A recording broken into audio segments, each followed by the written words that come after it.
But see, this is who he is. This is who It's he really is since right, birth, yeah. right? And it is who he is. He didn't grow this persona, you know. You have to bring a little bit of that. Like in the mob stuff, when they asked me what my background was, yeah, my early days of undercover work, I thought I was an outlaw biker because I knew that culture through my mother's side of the family. That's what I thought I was going to strive for. But after you start eating milk-bone dog biscuits and you're sleeping in double wide trailers or sleeping on a bike, on the ground so your bike keeps you warm, that's a bullshit life. Like, I'd rather eat nice bowls of pasta and dress nice in $400 suits at the time and start to, but it came back to help me because when they asked me, so where you been all these years? When the mob actually called me up on the carpet on it. So what do you do? Like, where do you come from? What do you mean? Like, well, who are you with? I'm not with anybody. I'm not with another family. And I went into this big thing where I had to explain, no, my background's outlaw biker stuff. I just realized now after Superstorm Sandy hit and all this, I have a story, And I said, that's why I have Dutch. He's my brother from that life. I met him when we were kids or whatever the story is. He better be able to sell that story too.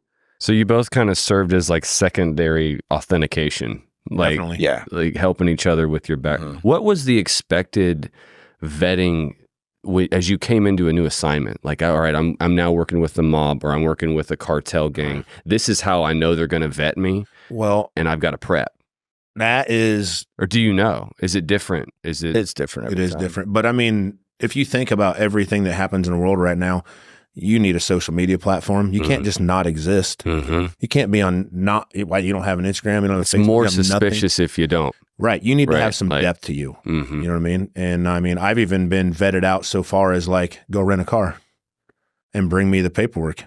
What do they got? Your name, date of birth, driver's license number, all that. So if you're not working at a level where you have backstopped identities and you can pull that off, you better have a different plan. You know what I mean? Yeah. Like you used to go down into Chinatown and get one of them knockoff IDs. Yeah, my first one. And, that's okay. That'll work as long as you explain it away when he brings a sheet back. Like, what do you mean this guy don't exist? And you'd probably have a great answer. Like, of course it don't exist. Where do you think I got the thing at? You know what I mean? So it's just about being prepared for that interrogation, not knowing what it's going to be and how they vet you out. Could be as simple as like do a line of coke, or it could be as simple as, go rent an apartment. In the name for us, go get us a trap house. So there's a lot of depth to that preparation. And I think as you mature in the undercover world, or even probably in the kind of stuff you do, you go through experiences where you go, oh shit, I wasn't ready for that. And I don't like how that feels. So before you just jump in and do something again after that, you put a little more time in it. You do your surveillance, you do your recon, you learn about the people, you learn about the neighborhood, you learn everything you can. And then you tiptoe in. And you introduce yourself softly and let that build. Yeah, it's like I talk about it. I describe it as breadcrumbs, right? You just leave little crumbs along the way and let them sometimes see it. Like when you invite somebody over your house. When you came to my apartment, I might be doing a foreign counterintelligence case. It has nothing to do with bikers. It has nothing to do with criminal cases. It's all high-end foreign counterintelligence, spy type, or white-collar, political corruption. But when I asked you to come to my apartment and you walked in, this is the level of, I'm not giving away tradecraft from what we were taught. This is the stuff that we added in. I walked around, or I had a big Rubbermaid container full of framed pictures. So when I had an asset and I had an apartment or whatever, I'd put pictures of me and him on a refrigerator. So when you came, it's like, wow, what's that? That's from 10 years ago. I was at a wedding.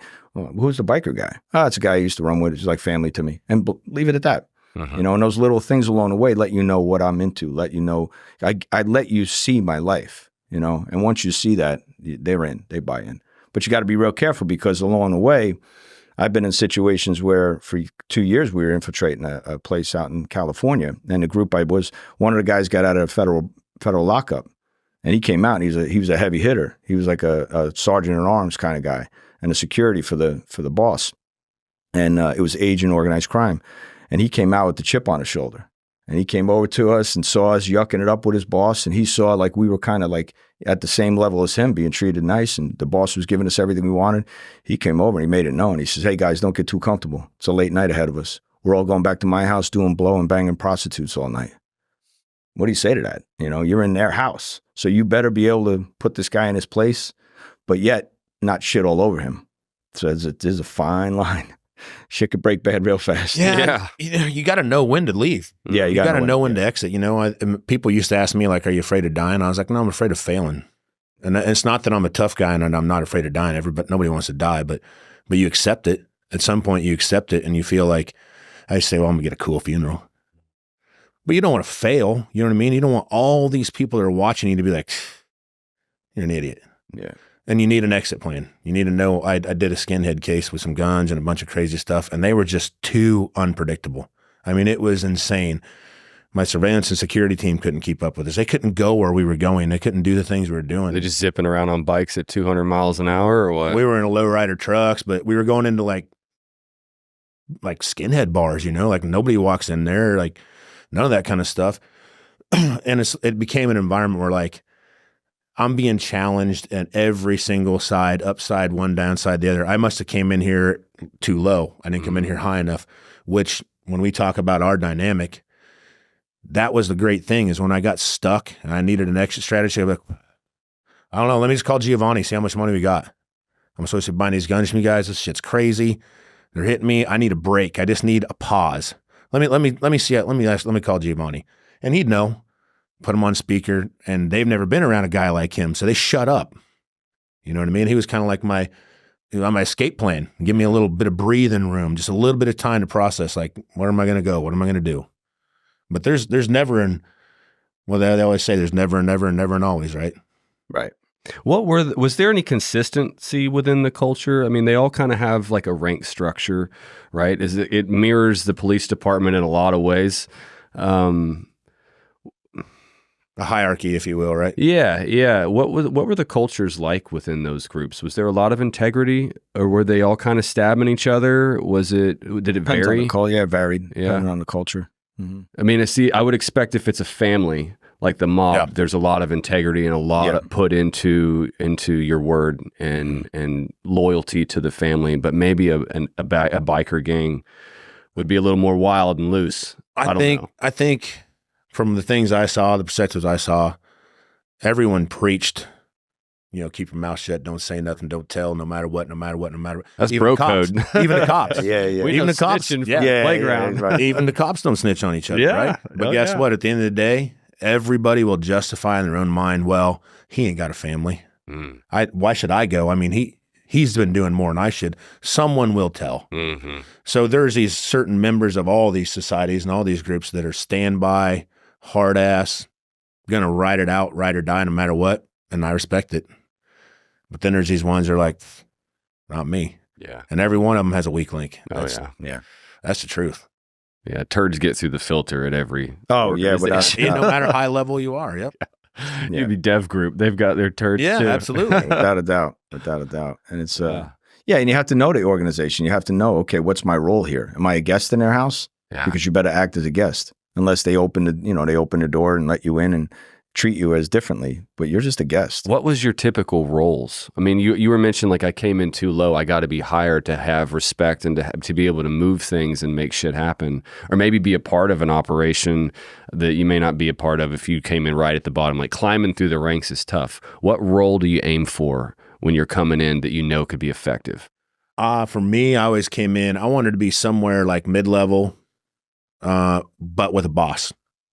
Outside of the organization. Yes. Okay. I wanted to come in as somebody that was, for me, I wanted to come in as someone in the middle, upper echelon, but I wasn't the independent only shot caller because sometimes you need an escape. Sometimes you need to say, well, I got to ask Giovanni. I got to check with the money. I got to, whatever, you know what I mean? But if you come in too low, you're never going above that. Yeah. If you come in buying 8 balls and teeners from the cartel, you're not meeting a cartel. That ain't the guys you want to meet. You're meeting one of their low level guys, and that guy don't even have the authority to bring you to him. So, and even probably, in a mafia culture.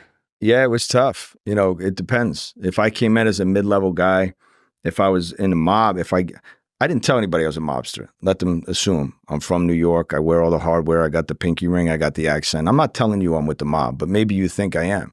Sometimes that would get me in trouble. If I was dealing with Eurasians, Russian organized crime or Albanians or something like that, they don't really care too much for Italian gangsters. They call us slickbacks or they call us something else. And, they refer to you as zips or they refer to you as a negative thing.